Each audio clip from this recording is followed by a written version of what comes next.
There's something magic about a candy bar on a parachute coming out of the sky.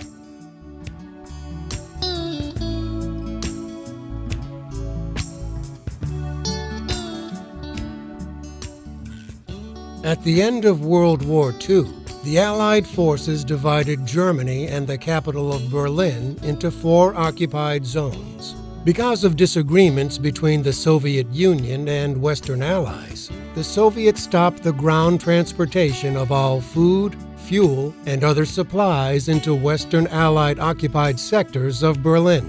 They intended to starve the people and force the Allies to surrender their position. To combat this, the Berlin Airlift was implemented to bring needed supplies to West Berlin. Gail Halvorsen was a command pilot during the operation. Soviets cut off all their food, everything they had to eat, coal, everything had to live. We flew everything in by air, saved their lives by air alone, over 2 million people. And I met some children at the fence one day, and they didn't beg for chocolate or gum.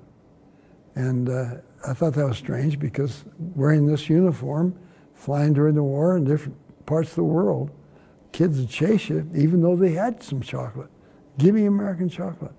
These kids had no chocolate for months, well, for a year, the last 2 years. And not one of them begged for chocolate, because they were so grateful for the flour and food we brought in to keep them alive so the Russians didn't take them over. They're so grateful for that, they wouldn't ask for more.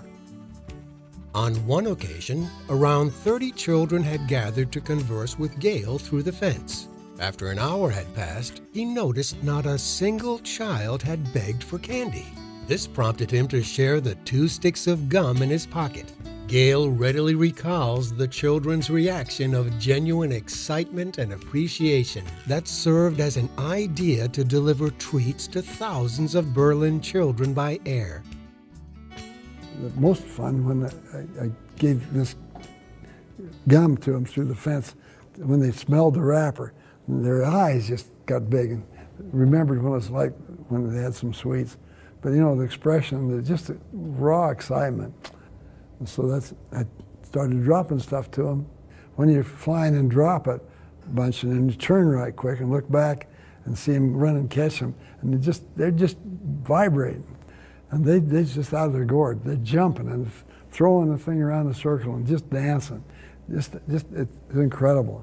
The excitement with the kids in Berlin, where it meant more than just seeing a fun event coming out of the sky. It meant something they just never hardly had for years. Dropping candy out of an airplane wasn't exactly standard military procedure. Fortunately, Gail had the support of a lieutenant general. General Tunner was the one that really gave me the approval to go ahead and make the drops.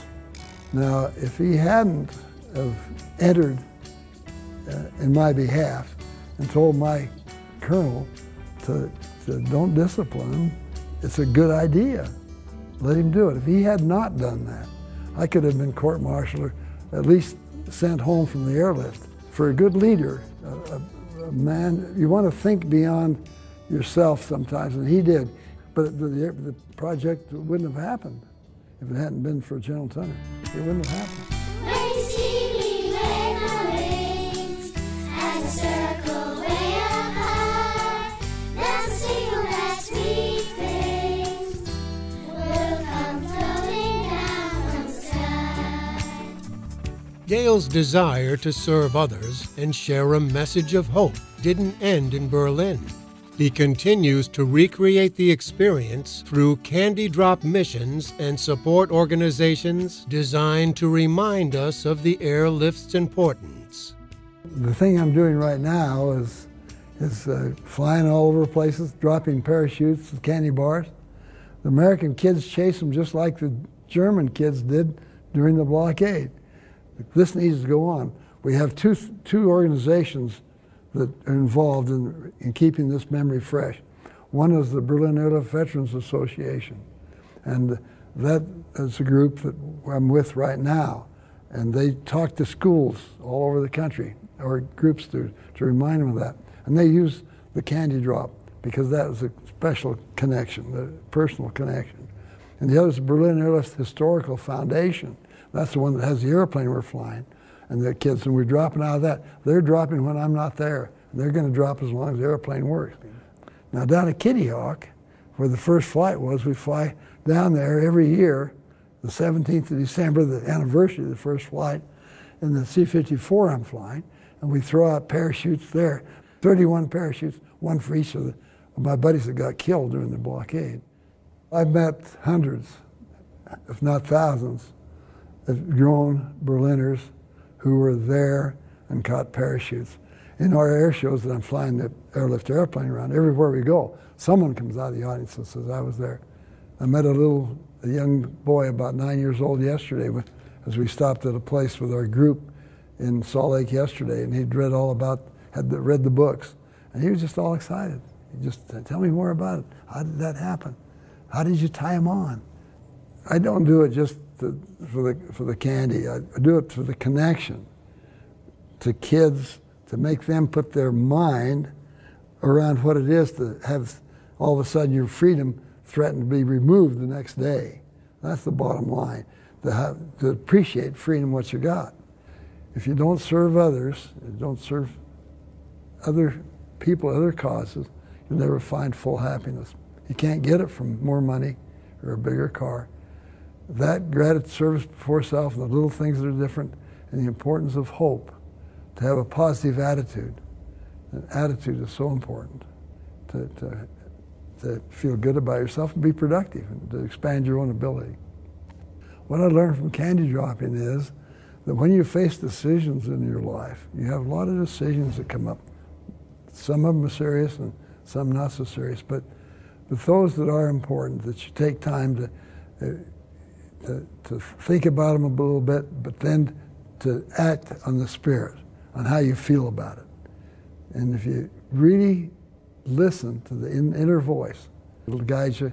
If you think of it in the proper terms, it'll guide you to the right decision. I'll be a chocolate pilot, even if I never fly. All I have to do is learn to share. When you see me wave my wings as I circle way up high, let's sing a last sweet things will come floating down from the sky. Will come floating down from the sky.